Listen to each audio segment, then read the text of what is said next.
Un livre écrit par un docteur de la parole appelé Luc.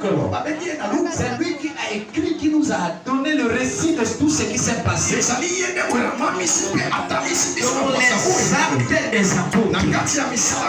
Et moi j'avais dit les actes du Saint-Esprit au travers des apôtres. Car dans le parcours de ce livre, nous voyons la manifestation du Saint-Esprit au travers des apôtres. Et dans les jours passés, nous avons entendu la parole de Dieu au travers des serviteurs qui sont passés ici. On nous a parlé de Paul. Et que Paul, il était d'abord un persécuteur de l'église. Il était en premier lieu un persécuteur de l'église. Il va croiser le Seigneur Jésus. C'est alors qu'il deviendra apôtre. Et au travers de Paul, nous avons vu beaucoup de choses jusqu'à aujourd'hui. Et la Bible nous dit que Barnabas, arrivé à Antioche, il est allé chercher Paul et il a ramené Paul à Antioche. Et une fois arrivé à Antioche, c'est là où Barnabas et Paul ils vont commencer l'œuvre ensemble. Alléluia. Et nous comprenons aujourd'hui que nous sommes dans les Actes des Apôtres au chapitre 21. Et dans le chapitre 21, nous allons voir Paul en face ou encore devant des Juifs. Et Paul d'abord, il va décider de retourner à Jérusalem. Et une fois qu'il va prendre cette décision, un prophète appelé Agabus, il va venir prophétiser au sujet de lui. En disant que quand tu vas retourner à Jérusalem, les Juifs vont te prendre en captivité. Mais malgré cette prophétie, Paul décide quand même d'y aller. Et on savait même que c'était à péril de sa vie. Mais Paul a décidé de partir. Alléluia. Alléluia. Pour l'œuvre de Dieu, Paul a décidé de retourner. Car il savait que bien que je suis éloigné de Jérusalem, pour retourner à Jérusalem, pour se ressourcer auprès aussi des anciens. Alléluia. Et donc nous allons parler de Paul devant les Juifs. En premier lieu, nous devons connaître ce qui est un Juif. Alléluia. Est-ce qu'on est avec moi?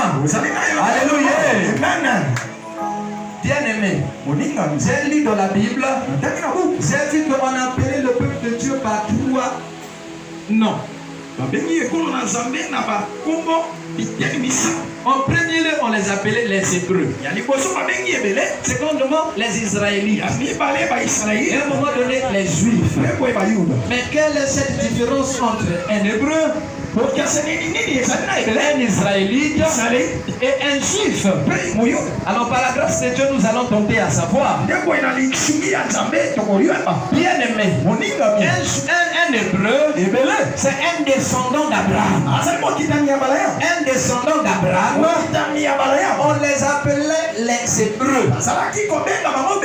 Est-ce qu'on est avec moi? Un descendant d'Abraham a été appelé Hébreu. Mais pourquoi Hébreu? Parce que Hébreu veut dire celui qui a traversé, celui qui a quitté des lieux et est allé dans un autre lieu. Comme notre père Abraham, il a quitté la Mésopotamie et il est allé là où Dieu lui-même l'avait indiqué. Voilà pourquoi, bien aimé, le peuple hébreu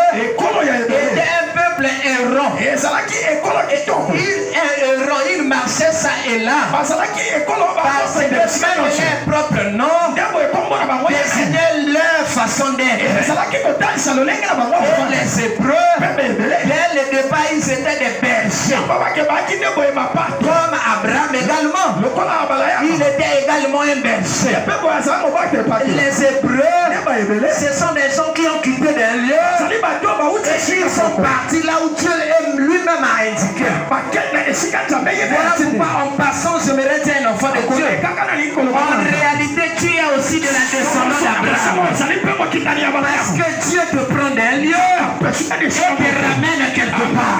Je me retiens un enfant de Dieu ce matin. En réalité, ta vie ne doit pas être stagnée sur place. Car Dieu veut que tu quittes la maison de ton père.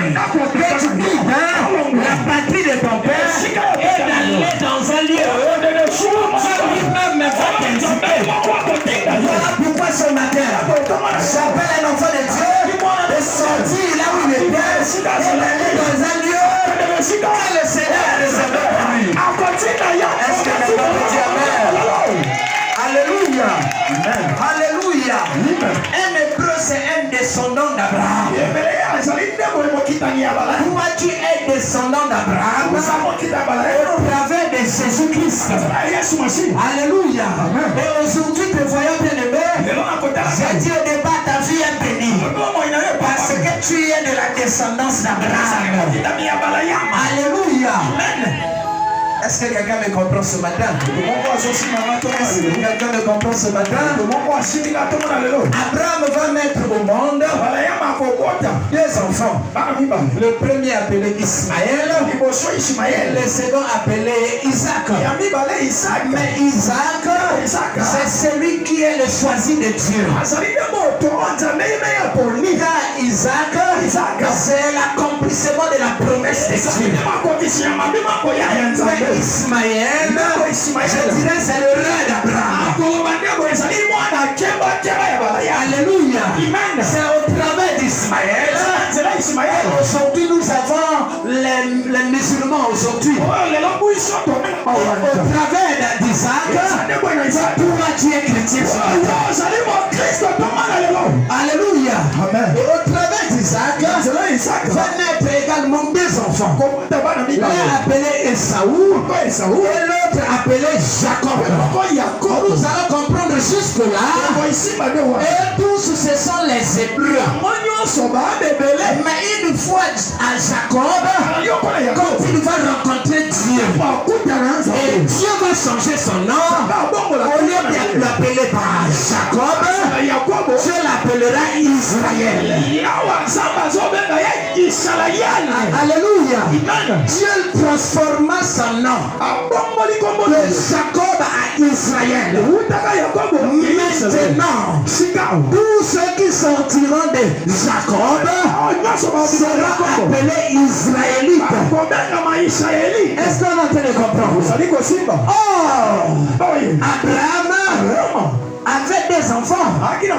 Isaac également. Des enfants. Mais tout le monde n'est pas israélite. Parce que tout le monde n'est pas sorti de Jacob. Ceux qui sont sortis de Jacob, ils sont appelés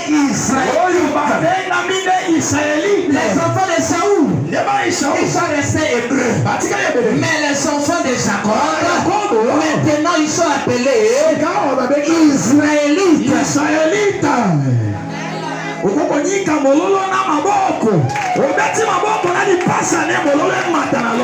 Alléluia. Alléluia. Oh, un Israélite, c'est aussi quelqu'un qui avait une position quelconque, mais que Dieu a transformé. Un Israélite, c'est quelqu'un qui était un usurpateur.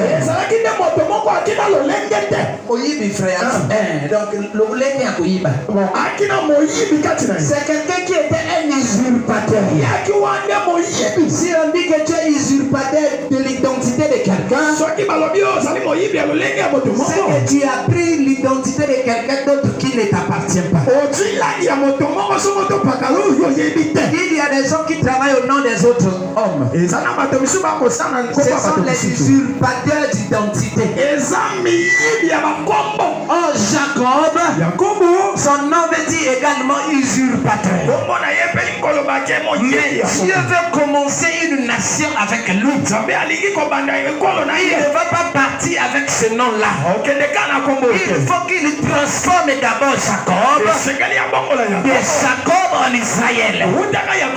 C'est alors que tous ceux qui sortiront de Jacob seront appelés Israélites. Voilà pourquoi, bien aimé, Dieu va faire maintenant d'Israël une nation.